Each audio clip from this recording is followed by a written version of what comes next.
And there was actually just a really insightful example of that in Australia not so long ago, when there was a Fair Work Commission in 2024 into wages in the aged care sector. And they determined that, that is obviously a female-dominated occupation, and they determined that gender bias had meant that work was undervalued.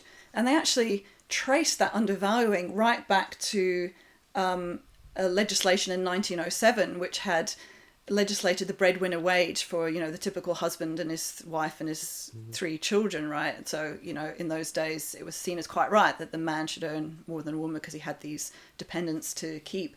And they argued that the wages of the aged care workers reflected a continuation of this history in which the skills of female-dominated occupations and industries were regarded as just women doing what comes naturally to them rather than actual skills. And it was really interesting because there'd been a fascinating qualitative interview study of the managers of residential and community aged care organisations. And they had been justifying the deprofessionalisation of this occupation.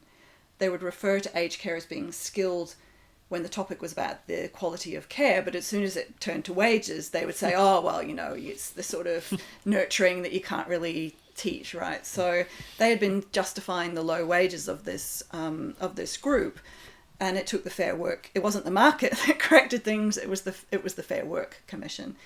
So I think this, goes to show how closely you have to look at who's doing what and why they're getting what they get in return in order to actually create something that we can call equality. And that I think helps us understand why what I'm calling business case DEI doesn't necessarily get us very far.